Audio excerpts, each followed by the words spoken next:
Right. Hello there. Let's make a new video, shall we? So the stock market is fickle, to say the least. Now one may ask why I care about it, and the answer is simple. The stock market's a good way to tell generally how our economy is doing, not necessarily the people's quality of life, but just the economy in general. And so, naturally, observing it over time can give a good idea of how things are generally going. Now, the US stock market has fluctuations, of course.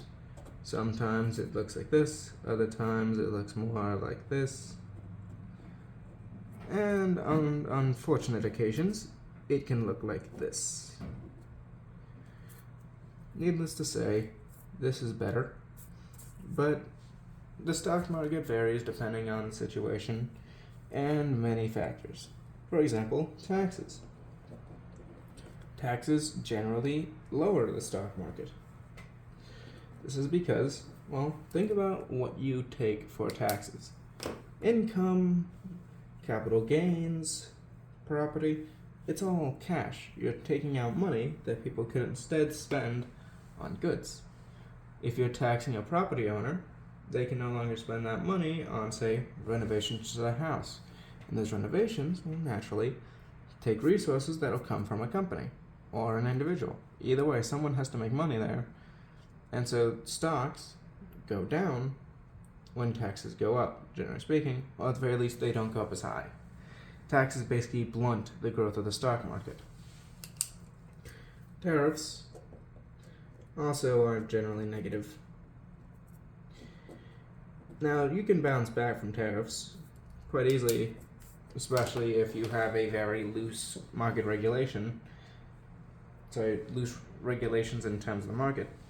But tariffs still take a hit because fundamentally, with an interconnected world as we have, the US fundamentally trades with other countries. And that means we rely on those other countries for different materials. Naturally, that means we can't just demand that they do everything in the US because fundamentally we don't have all the resources in the US.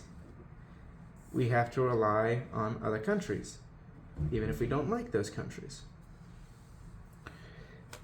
And so this trade network becomes compromised with tariffs because tariffs make it harder to trade. They put up basically walls on the trading that we can do with other countries that would then have to be scaled through higher prices. Needless to say, tariffs are not good for the economy overall.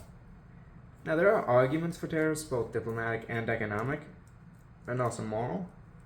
But if you're looking at it purely from a stock market perspective, tariffs do not help. And then there's, of course, regulations. Now, these are interesting as these really depend.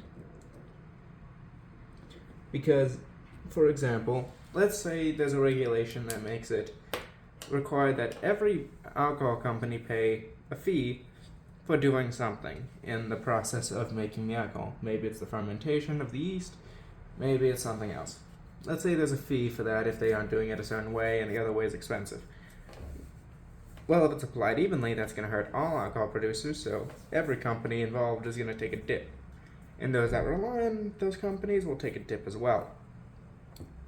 However, if instead the regulation bans certain things that smaller companies are doing, but the big boys are not, well, then guess what? Small guys are going to go down, but they don't have much presence on the stock market, so the big boys are going to go up as they fill in the gap created.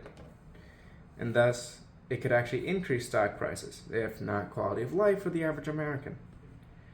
Throughout all this, generally the rule of thumb that you want to have is the best way to grow your stock portfolio is to have a country with low taxes, tariffs, and regulations. Now, some things can grow the stock market, such as trade deals.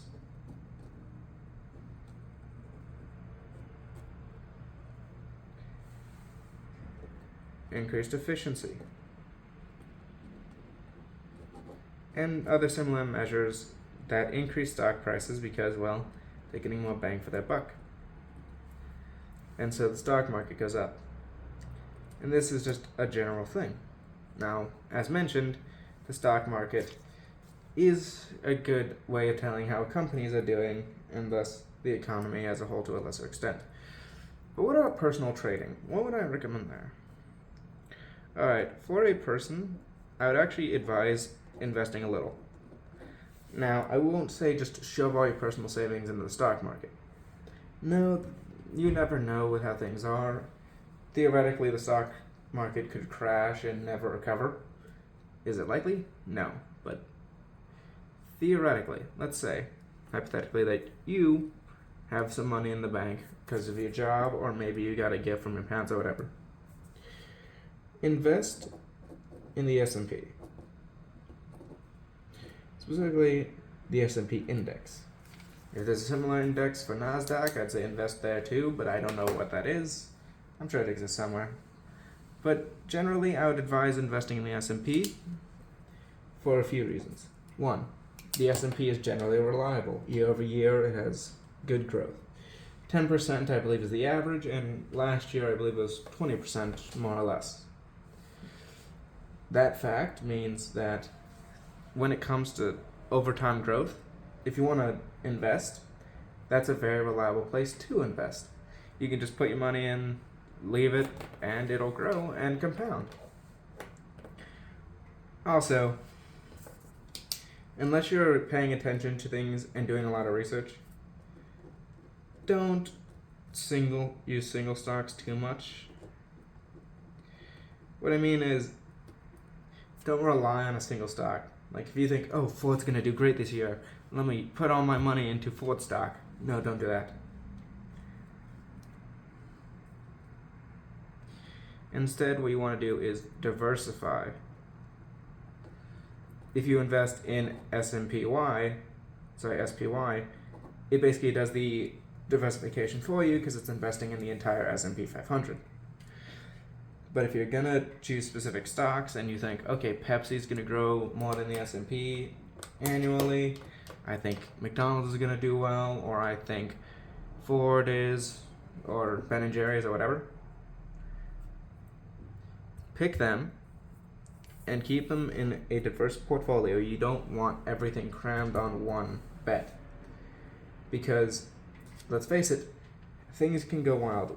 Imagine being someone who thought, yes, I think Bud Light's going to do well right before the Dylan Mulvaney scandal. You'd be out a lot of money. Or if you plan on, say, investing in an egg company for Easter to make a quick buck, but you sell off too late, you could lose a lot of money. So for just general growth, diversify your investments, invest in the S&P or other indexes, and basically keep your money there. And increase it over time and start early. And I need to emphasize starting early. I am young in terms of age. Naturally, I have a head start because I have actually invested a bit already. Not much, but I still have some investments. Now, the reason you want to invest early is because if you don't and you wait, the compound interest will be delayed. And compound interest is very important. Think about it. Let's say you have $500 and the S&P does indeed grow by 20% and you had all your money there. Now you have $520. It grows by 10% now. Okay.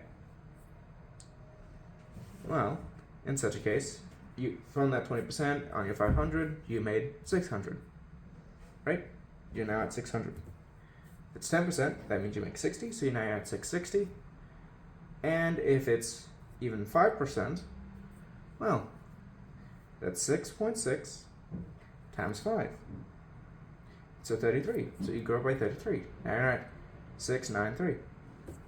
You have grown by $163 in the span of 3 years. And it will continually compound, growing more and more and more the longer it goes. Even as I decreased the percentage, you still saw plenty of growth over time. And so if, say, that 20% comes around, but now it's the $600, well, what's 20% of 600? I'm pretty sure it's 120. Now, what does that add to if you put 600 and 120 together? 720. And you've already nearly gone to 1.5 times your original amount. That compounds year over year over year.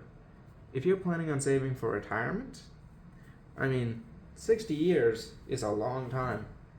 If in just 3 we grew 160, imagine how much you could grow 20 times that length with a longer and more in-depth history of investment, and likely continued investment that comes from outside, from, say, your job or some other way to make money.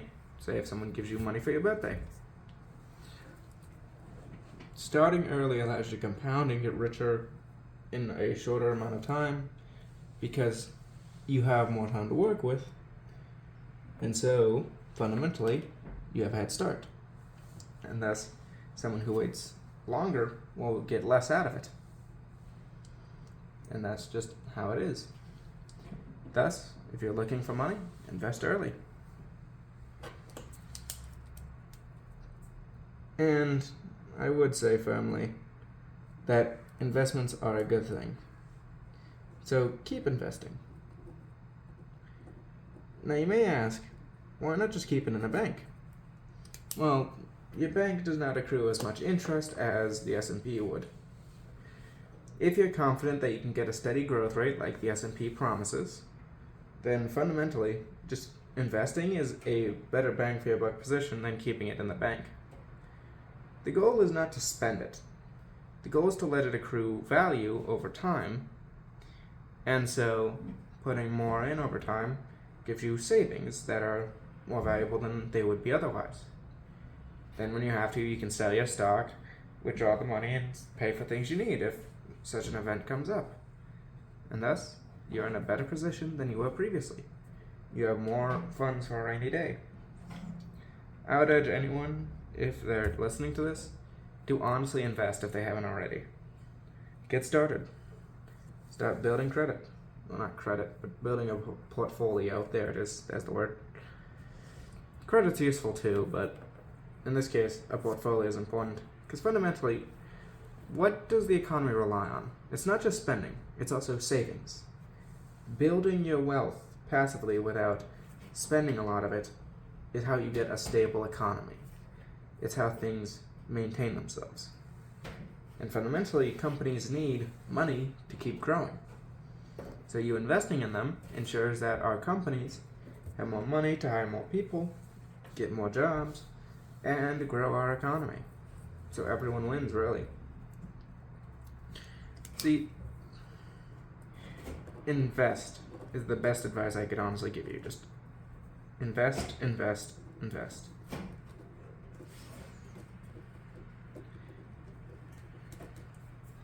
Save for the future. It's what it is. It's savings. You shouldn't try to play the investment game as a high-risk bet. It's not for gambling, necessarily. You could theoretically do it and you might end up really well. Or more likely, you make a bad call and now you're out of money. The purpose of investing should be for savings, to build a solid base of wealth from which you can use it for emergencies or in your retirement once you stop working. It gives you flexibility that you don't have working paycheck to paycheck. And so if someone working paycheck to paycheck were to just invest a bit of their money and start growing their wealth, they would be able to somewhat get out of that trap eventually. I doubt it would be right away. But hey, every little penny helps. And if you can grow your portfolio over time, you can also grow your wealth over time, and thus retire with a decent amount of money. And that's the thing. It gives you flexibility. the option to retire early, theoretically, if you make enough money from it. Or it could also make sure that you can live the high life for a while. Fundamentally, investment in the future is a good idea. Instead of spending on things you don't need, invest. Grow your wealth. And who knows? We'll see how well you do. Thank you for watching. I hope you enjoy.